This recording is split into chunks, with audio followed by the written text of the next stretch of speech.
거룩하신 하나님, 이 아침에도 저희가 하나님의 인도하심을 기뻐하며 감사하며 주님의 거룩하신 은혜를 소망하는 가운데 기도하게 하시고 찬송하게 하시니 참 감사를 드립니다. 세상에 평화가 없고 세상에 평강이 없는 이 어지럽고 혼탁한 세상 속에서 저희들을 온전케 하시고 언제나 하나님의 뜻 가운데로 인도하여 주심으로 참된 평강을 누릴 수 있도록 인도하여 주시는 주님을 기억하며 이 하루도 소망 가운데 살아가는 저희가 되게 하여 주시기를 기도드립니다. 하나님, 이 나라와 이 민족을 불쌍히 여겨 주시기를 기도드립니다. 이 정치적인 혼란의 시대에 참으로 백성들의 불안과 염려가 너무나 크고 너무나 위중하지만 이럴 때에 하나님을 구하지 않는 어리석음을 범치 않도록 저희들의 마음과 생각과 뜻을 오직 주님께서 붙들어 주시기를 기도드립니다. 하나님이 인도하시는 하나님의 다스리심이 아니고서는 그 어떠한 체제도 어떠한 상황도 또 어떤 인물도 저희에게 온전할 수 없음을 저희들이 깊이 자각하고 주님만 더욱 바라보는 믿음의 고백이 있게 하여 주시옵시고 이 어려운 때에 하나님의 하나님 되심이 나타날 수 있도록 더욱 하나님만 의지하는 저희 모두가 되게 하여 주시기를 기도드립니다. 하나님, 특별히 이 나라 이 민족 가운데에 지난날 그 숱한 어려움과 환난 가운데에서도 저희들을 지켜주신 하나님의 은혜를 저희들이 기억하게 하여 주시옵시고 주님만을 바라보는 것이 무엇인지를 오늘 주님이 주시는 약속의 말씀 가운데에서 깊이 묵상하게 하여 주시기를 기도드립니다. 하나님 말씀 앞에만 귀 기울이게 하여 주시옵시고 하나님이 저희에게 맡기시는 그러한 말을 할 수 있도록 저희들의 입술을 하나님 앞에 의탁할 때에 저희들의 모든 언행 심사를 주님 온전히 주장하여 주시기를 기도드립니다.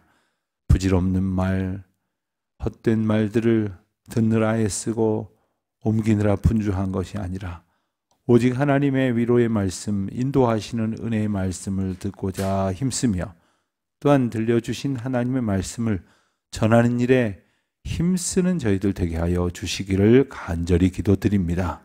아버지 하나님, 특별히 염려 가운데에 살아갈 수밖에 없는 우리 자녀들, 다음 세대들 말씀으로 잘 이끌 수 있도록 하나님께서 저희에게 들려주신 은혜의 말씀 붙들고 기쁨으로 증거하는 날들 되게 하여 주시옵소서. 말씀으로 살아가는 것이 참으로 때로는 어렵습니다. 저희에게 부대끼입니다. 그리고 말씀을 지켜 살아가는 것이 때로는 손해가 나는 것 같은 그러한 불편, 부당함도 느낍니다. 그러나 하나님의 말씀이 저희들에게 주시는 생명의 은혜와 능력을 저희들이 깊이 깨닫는 감격을 주시사 말씀으로 살아내는 오늘 하루가 되게 하여 주시기를 간절히 기도드립니다. 하나님, 저희뿐만 아니라 흩어진 모든 성도들이 그와 같은 은혜를 얻게 하여 주시옵소서. 아버지 하나님, 어제는 저희들을 내년 한 해를 잘 준비할 수 있는 계획을 위한 당회를 갖고 또한 당회에서 많은 일들을 하나님께서 인도하시는 은혜인 줄 알고 결정하며 또한 그 길을 준비해 나아가게 하시니 감사합니다. 새로운 한 해를 각 기관과 부서가 잘 준비할 수 있도록 모든 성도들의 마음을 온전히 붙들어 주시옵시고 참으로 복잡하고 어려운 시절을 지나고 있습니다만은 특별히 새로운 성전의 건축으로 인하여 저희들이 여러 가지 가변성을 앞에 두고 있습니다만은 그러기에 더욱 주님 의지하고 주님 손 꼭 붙들고 주님이 인도하시는 가장 합당한 길로 순복하며 나아가게 하여 주시기를 기도드립니다. 주님, 교회의 머리 되신 그리스도께서 온 성도들의 머리가 되어 주시사 오늘도 저희들을 온전히 다스려 주시옵소서. 해외에 있는 성도들, 지방에 있는 성도들, 출타 중에 있는 분들과 여행 중에 있는 분들 한 사람 한 사람 주님의 장중에 붙들어 주시옵시고 오늘이 주님의 은혜가 선포되는 복된 날이 되게 하여 주시옵소서.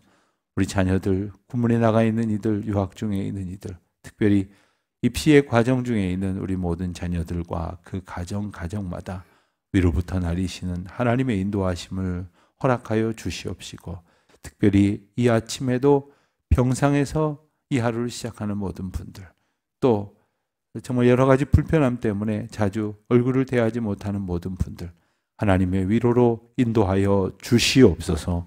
감사드리오며 이 모든 말씀 우리 주 예수 그리스도의 이름으로 기도드립니다. 아멘. 요한계시록 10장을 보겠습니다. 요한계시록 10장. 요한계시록 10장 1절부터 11절까지 말씀 우리 다 같이 큰 목소리로 봉독하겠습니다. 요한계시록 10장 1절부터 봉독합니다. 내가 또 보니 힘센 다른 천사가 구름을 입고 하늘에서 내려오는데 그 머리 위에 무지개가 있고 그 얼굴은 해 같고 그 발은 불기둥 같으며 그 손에는 편호인 작은 두루마리를 들고 그 오른발은 바다를 밟고 왼발은 땅을 밟고 사자가 부르짖는 것 같이 큰 소리로 외치니 그가 외칠 때에 일곱 부레가 그 소리를 내어 말하더라.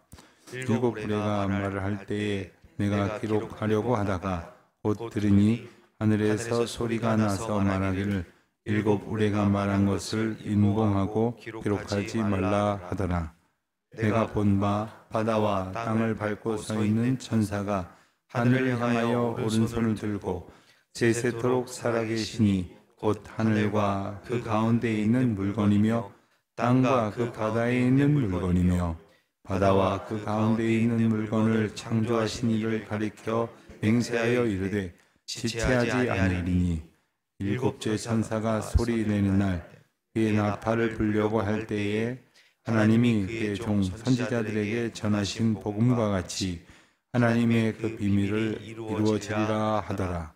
하늘에서 나서 내게 들리던 음성이 또 내게 말하여 이르되 내가 가서 바다와 땅을 밟고 서 있는 천사의 손에 펴놓인 두루마리를 가져라 하기로 내가 천사에게 나아가 작은 두루마리를 달라 한즉 천사가 이르되 갖다 먹어버리라. 내 배는 쓰나 내 입에는 꿀같이 달리라 하거늘 내가 천사의 손에서 작은 두루마리를 갖다 먹어버리니 내 입에는 꿀같이 다나 먹은 후에 내 배에서는 쓰게 되더라. 그가 내게 말하기를 네가 많은 백성과 나라와 방언과 임금에게 다시 예언하여야 하리라 하더라. 아멘. 여러 번 말씀을 드렸습니다마는 계시록을 조금 더 잘 이해하기 위해서는 이 구조를 조금 봐가면서 이 말씀을 읽으면 조금 이해가 쉬울 것이라 생각이 듭니다.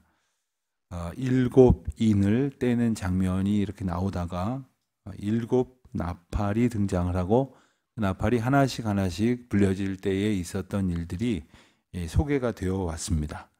우리가 앞서 본 8장에서는 첫 번째, 두 번째, 세 번째, 네 번째 나팔이 울려 퍼지는 장면이 소개가 됐고 어제 본 9장에서는 다섯 번째, 여섯 번째 나팔이 불려질 때에 일어날 일들에 대해서 말씀하셨습니다. 그렇다면 이제는 10장에서는 일곱 번째 나팔이 나와야 하는데 여섯 번째 나팔 불 때의 일이 이어지는 내용인 아니면서도 그 여섯 번째 장면은 아니면서도 아직 일곱 번째 나팔이 불려지지 않는 상황 가운데에 등장하는 말씀이 바로 10장의 말씀입니다. 일곱 번째 나팔이 불려지는 내용은 11장 15절쯤에나 가서야 등장을 합니다. 그러니까 10장 1절부터 11장 14절까지의 말씀은 여섯 번째 나팔과 일곱 번째 나팔 사이에 들어가 있는 장면, 이른바 삽입된 장면이다 이렇게 말할 수가 있는데 앞선 10장에 나오는 여섯 번째 나팔 이야기랑은 전혀 다른 것으로 보아서는 이어지는 장면 같다 이렇게 말하기 또한 어렵습니다. 그럼 왜 이렇게 구조를 사용하고 있는가? 우리는 매우 익숙한 어떤 그 전개 구조가 이렇습니다. 첫째, 둘째, 셋째 가면서 이렇게 시간의 흐름에 따라서 혹은 장면이 그 바로 옆에 것 이런 식으로 되어지는 것에 익숙합니다. 그러나 하나님께서는 이 사도 요한에게 이 되어질 일의 순서대로 보여주신 것이 아닙니다. 그리고 사도 요한이 본 것을 또 되어질 일의 순서에 맞게 재편집해서 설명을 하는 것 또한 아닙니다.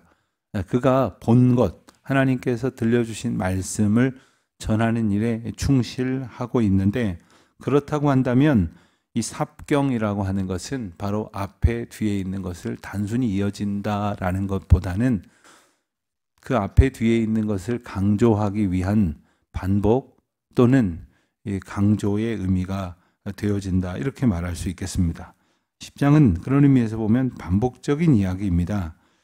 오늘 말씀에 나오는 두 가지 단어가 그것을 입증한다, 이렇게 볼 수가 있는데, 먼저는 11절에 보면, 맨 마지막 절인 11절에 보면 네가 많은 백성과 나라와 방언과 임금에게 다시 예언하여야 하리라. 다시 말하면 한 번 더 예언을 해야 한다는 말인데, 예언은 여기서 앞에 일을 점치는 그런 예언이 아니라 맡겨주신 말씀, 하나님께서 우리에게 맡겨주신 말씀을 다시 한번 전해야 된다라는 의미죠.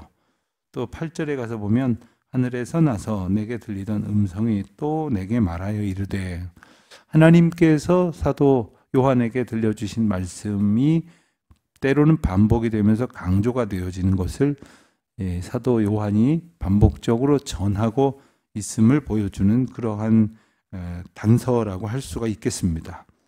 자, 그쯤 보면서 이 장면은 뭘 의미하는가? 1절에 보면 내가 또 보니 힘센 다른 천사가 구름을 입고 하늘에서 내려오는데 머리 위에 무지개가 있고 얼굴은 해 같고 발은 불 기둥 같다. 여느 천사답지 않습니다. 그래서 예수님의 모습인가? 라고 본다면 힘센 다른 천사라는 의미로 봤을 때 또 그렇게 해석하기도 쉽지는 않아 보입니다. 그러니까 심판의 장면에 등장하는 또한 강력한 하나님의 통치, 하나님의 강력한 심판을 강조하기 위한 표현이다, 이렇게 볼 수가 있을 것 같은데, 중요한 것은 2절에 보는 대로 그 손에 펴놓은 작은 두루마리를 들고 있다 했습니다. 펴놓인 작은이라는 뜻은 펴놓인, 즉 지금은 펴져 있지만 전에는 인봉되어져 있다라는 것을 암시합니다. 그러니 이전에는 인봉되어 있으나 이제는 펴놓아서 볼 수 있도록 하시려고 하는 이 두루마리를 들고 오른발은 바다에 왼발은 땅을 밟고 있다. 그러니까 바닷가에 가서 이렇게 살짝 걸쳐져 있다는 의미보다는 바다와 땅 모두를 아우르는 그러한 크고 위대하신 그런 의미를 강조하는 것이라고 하겠습니다. 그런데 그 사자가 부르짖는 것이 아주 큰 소리였는데 외칠 때 7 우레가 소리를 내어 말했다. 그러니까 마치 어떤 중요한 이야기를 할 때는 배경음악 중요하지 않습니까? 뭐 그 이야기를 할 때에 그 이야기가 딱 선포되고 났을 때 그 어떤 그 의미를 강조하기 위한 그 부수적인 조치들이 필요하지 않겠습니까? 제가 기억하는 그런 장면 중에 하나는 1988년 9월 15일 날 우리나라에서 올림픽이 열리게 됐죠. 잠실 운동장에서 올림픽이 개막식이 열려지는데 개회를 선언합니다 하는 그 개회 선언이 당시에 우리나라 대통령을 통해서 선포가 될 때 이 빵빠레가 울리는데 이게 너무 크게 나오니까 거기 있는 사람들이 깜짝 놀랐다고 해요. 빵빠레가 울려 퍼지고, 그리고 그것도 모자라 가지고 그 비둘기들을 그냥 이만큼 가둬뒀다가 확 풀어서 확 날아오르게 하고, 그리고 풍선들이 이렇게 묶여져 있다가 탁 오르게 하고, 뭔가 그 메시지를 강조하기 위해서 이렇게 부수적인 연출을 하는 거죠. 하나님의 메시지를 큰 이 울의 소리와 함께 보여주시고 들려주시는 이유가 무엇이겠습니까? 알아들으라는 거죠. 알아볼 수 있도록 하라는 거죠.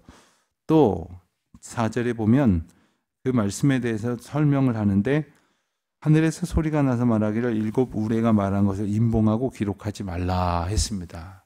참 이해하기 약간 어려운 부분이 바로 이런 부분입니다. 말씀을 하셨는데 말씀을 들은 사도 요한에게 그것을 인봉하여 기록하지 말라. 그러니까 여기 하나님의 어떤 비밀이 있는 것입니다. 하나님께서 하실 일, 그러나 그 일을 말하지 말라고 말씀하시는 이유가 무엇일까? 말해도 지금 당장은 다 알 수 없는 그러한 메시지일 것이기 때문이라, 이렇게 보는 그러한 견해가 지배적입니다. 하나님께서 요한을 통해서 말씀하셔서 우리에게 들려주시는 이 메시지를 우리가 듣고도 설명을 필요로 하지 않는 만큼 알아듣는 것도 있고, 설명을 아무리 해도 못 알아듣는 게 있습니다. 하나님께서 우리에게 보여주시는 그 말씀의 그 내용이, 그렇다면 우리는 어떻게 생각이 드냐면, 못 알아들었기 때문에 그 말씀대로 이루어질 것이라는 확신을 못 갖습니다. 뭐가 뭔지를 모르니까요. 그러한 어리석게 되기 쉬운 인생들에게 중요한 말씀을 주십니다. 그 메시지는 모든 것에 관련된 것이며, 이제 6절 하반절 말씀에 보면 맹세하시면서까지 말씀하시기를 지체하지 아니하리다. 지체하지 않고 반드시 이루어질 것이다. 또 7절에 가서 강조하기를 하나님의 그 비밀이 이루어질 것이다 라고 말씀하신다는 거예요. 그러니까 하나님께서 사도 요한에게 주시는 메시지 가운데에 그 내용만 있는 것이 아니라, 이 내용을 알 수 없을런지 모르지만, 그래서 이게 되는 건지 안 되는 건지 헷갈릴지 모르지만 반드시 지체하지 않고 이루어질 것이다. 여기서 지체하지 않는다는 것은 하나님의 뜻, 하나님의 계획을 말씀하시는 것입니다. 하나님께서 이와 같은 일들을 이루실 것이라는 거죠. 사실 여기까지의 내용을 보면 다니엘서 말씀에 아주 흡사한 표현이 등장을 합니다. 다니엘서 12장 5절로 7절 말씀을 보면, 화면을 보시면 나오는데 이렇게 기록되어 있습니다. 나 다니엘이 본즉 다른 두 사람이 있어 하나는 강 이쪽 언덕에 섰고 하나는 강 저쪽 언덕에 섰더니 그 중에 하나가 세마포 옷을 입은 자 곧 강물 위쪽에 있는 자에게 이르되 이 놀라운 일의 끝이 어느 때까지냐 하더라. 내가 들은즉 곧 세마포 옷을 입고 강물 위쪽에 있는 자가 자기의 좌우 손을 들어 하늘을 향하여 영원히 살아계시는 이를 가리켜 맹세하여 이르되 반드시 한때 두때 반때를 지나서 성도의 권세가 다 깨지기까지니이다. 그렇게 되면 이 모든 일이 다 끝나리라 하더라. 사실 이 다니엘의 말씀을 당시에나 혹은 신약 시대를 살아가는 사람들이 읽었을 때도 무슨 말인지 몰랐을 거예요. 지금도 우리가 이 말씀을 보면 무슨 말인지 알 수가 없을 겁니다. 그런데 내용도 내용이려니와 더 모르겠다는 생각이 드는 게 뭐냐면, 언제라는 게 명확하지 않기 때문에 그렇습니다. 우리도 그렇지 않습니까? 무슨 이야기를 하는데 언제 만나기로 했다, 언제 모이기로 했다 그러면 무슨 얘기인지 모르겠는데 언제는 내가 확실히 들었으니까 그때 가보면 알겠지, 그때 만나보면 알겠지, 뭐 이렇게 뭔가를 이해하는 굉장히 중요한 단서가 우리는 이 때라는 개념입니다. 그런데 이 때를 하나님께서 비밀에 붙여두셨어요. 그러니 이것이 가장 중요한 것을 하나님의 비밀에 두셨다고 하는 것은 하나님의 주권 가운데 두셨다는 뜻입니다. 여기에서 그 7절 말씀에 하나님의 비밀이다 이렇게 번역이 된 헬라어 원어가 바로 뮤스테리온이라고 하는 단어인데, 여기에서 우리가 잘 아는 미스테리라고 하는 단어가 이제 파생이 되어 나왔죠.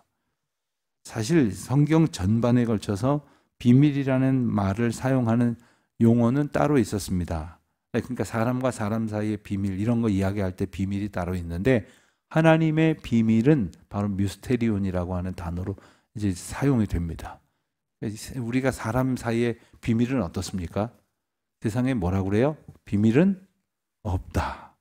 세상에 절대 없는 게 하나 있는데 그게 비밀이다, 이런 말을 해요. 그러면서 하잖아요. 비밀인데 말이야, 당신만 알고 있어 하고는 얘기하는데 나중에 보니까 다 알고 있는 거예요. 가끔 교인들이 저한테 오셔서 그런 분이 있어요.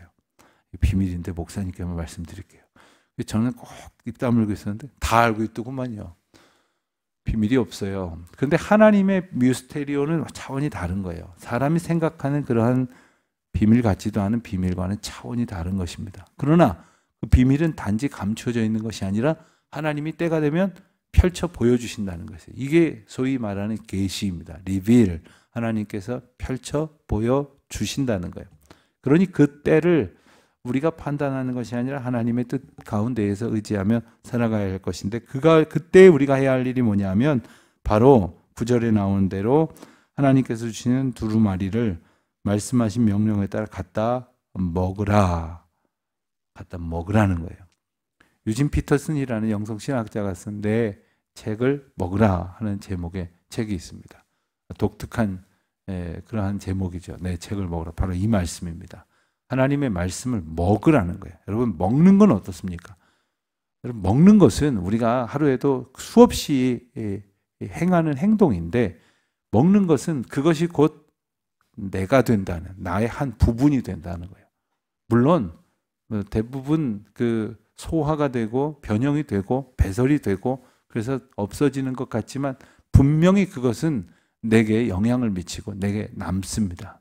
먹은 것이 곧 내가 되고 먹은 대로 되는 겁니다.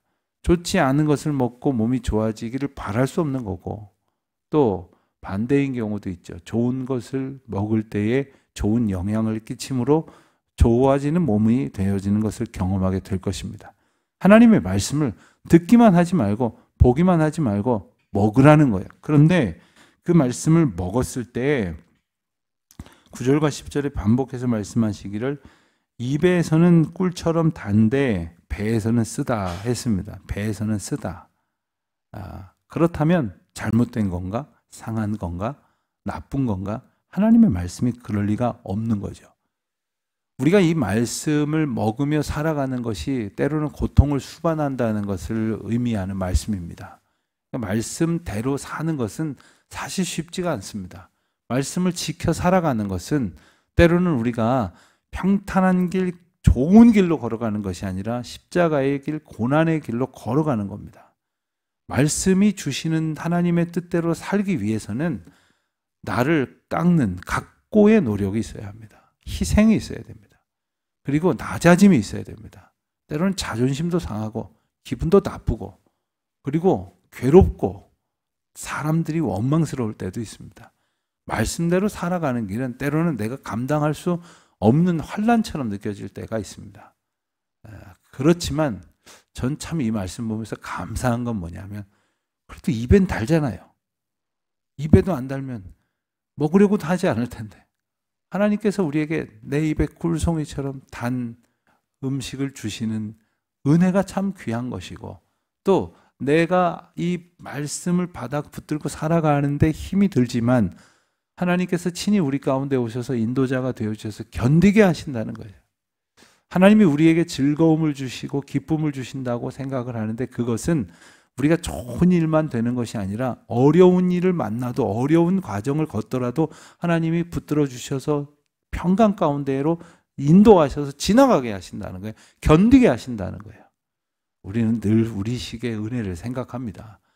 우리식의 은혜를 꿈꿉니다. 그러나 오늘도 하나님께서는 하나님의 방식을 통해서 하나님의 은혜를 우리에게 베풀어 주실 것이니, 혹 우리가 이 말씀대로 사는 것이 때로는 막 배가 쓰린 것처럼 고통스러울 것처럼 여겨질 때가 있을지라도 하나님께서 우리에게 주시는 거룩한 역사를 이루시기 위함인 줄로 믿고 주님만 바라보면서 말씀을 자꾸 먹어서 말씀이 내가 되고 내가 말씀 안에 체화되는 삶을 살아가는 저와 여러분이 되시기를 우리 주님의 이름으로 축원드립니다. 하나님 아버지 감사합니다. 말씀 주셨사오니 말씀이 우리 가운데에 들어올 수 있도록 온전히 영접하게 하여 주시옵시고, 또 때로는 말씀대로 사는 것이 적지 않이 괴로울 때가 있사오나 우리 주님 의지하여 넉넉히 견디어낼 수 있도록 인도하여 주옵소서. 이 말씀을 필요로 하는 자들이 말씀과 상관없이 살지 않도록 오늘도 이 말씀을 전하는 자의 삶을 살아가는 기쁨으로 저희에게 인도하여 주옵소서. 예수님의 이름으로 기도드립니다. 아멘.